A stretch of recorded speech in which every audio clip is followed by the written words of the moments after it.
Hi, my name's Liv. I'm 28 years old. I am in my final year of Bachelor of Communications Advertising, and I currently work as a freelance copywriter. As part of my communication internship last trimester, I did a 14-week stint at Broadsheet Media. If you're not familiar, Broadsheet is one of Melbourne's leading online independent magazines, and they cover anything from food and drink in the city, restaurant openings, entertainment, art and design, anything that the city wants to know is happening. Since beginning in 2009, they have extended their offices to Sydney, Brisbane and Adelaide, and they reach millions of people each day. During my time there, my duties included writing venue profiles for restaurants and bars, scouting new venues that were opening soon, editing existing copy, fact-checking any information that was on the site, ensuring that all opening hours and phone numbers were correct. I also learned how to work the back-end content management system of the site and source media photos from the venue reps. I found these tasks enjoyable, which wasn't surprising as from my skills audit, a big part of it was written communication. But I did, however, find that when working with my editor, there was a very certain and specific writing style that Broadsheet did not want you to deviate from. And I found that really hard when it came to my creative expression, which was a huge aspect of my Super Strong quiz. I find it really important to be able to express myself creatively, obviously working within certain confines, but I found that quite stifling creatively. I also found that over the time, it was quite repetitive and these tasks were just repeated each week, and I wasn't really doing any new tasks aside from this collective 5. So I also found that a little disconcerting and a little disheartening. I wanted to express myself a little bit more creatively.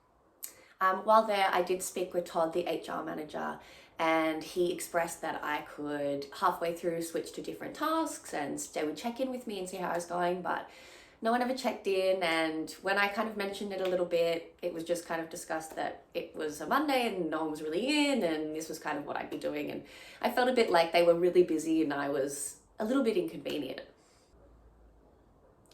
Another thing that really stood out to me during my time there was I started to feel quite demotivated and a bit of a lackluster feeling about halfway through my internship. And I couldn't quite figure out why. And now after doing my Super Strong quiz, I really think it was because of the lack of social interaction. I worked on Mondays and about 80 to 90% of the office wasn't there and they were working from home. So I really struggled without getting that social interaction and that office buzz that I really craved. I only spoke to about 2 people in person each week, and the others were through email, and I think I found that really demotivating and a bit uninspiring. I also at times found the atmosphere in the office quite exclusive and I didn't feel really like included or welcomed, and I don't think it was anything that anyone did. I just think it was the kind of working environment that I just don't thrive in. I like to be a part of a team and working in a team and not have such an exclusive feel and like everyone's an island, and I really noticed that demotivated me as well. I also found similar results when analysing my Holland Code party game.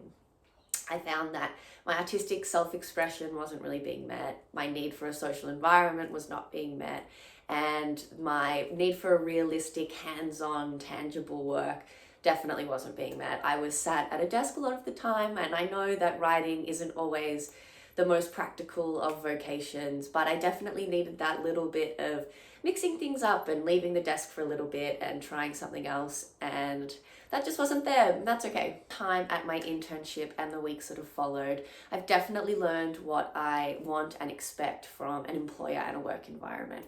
I love working collaboratively, I love working creatively, and I don't really like being watched or micromanaged or just sitting next to one person. I've also learned that jobs and companies aren't always what they appear on the outside. I have dreamed of working at Broadsheet since its inception, and whilst getting to have a taste was amazing, it was also a complete eye-opener. I think that I had revered this company and put it on such a pedestal for so long, and when I went in and got a taste, I realised it actually didn't really meet my personality traits or my working style or the working environment that I like. For my future career plans, I definitely want to continue on my writing journey. I love writing and written communication, and I love that I've been able to explore that thus far. I also want to try my hand at loads of different jobs until I find my niche, and most importantly, I want to find that balance between practical hands-on things and written and theoretical things sitting at a desk. Based on my career pathways exploration, it seems like I'll be able to combine my writing passion with my at-home passion for cooking, and I'm really excited to see where maybe this career path might take me. So stay tuned. And thank you so much for watching. Thank you for listening to my speech about my internship. So happy to have had the experience. I loved doing it, loved everything that I've learned, and I've definitely learned a lot about myself. Thanks. Bye.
Hi, my name's Liv. I'm 28 years old. I am in my final year of Bachelor of Communications Advertising, and I currently work as a freelance copywriter.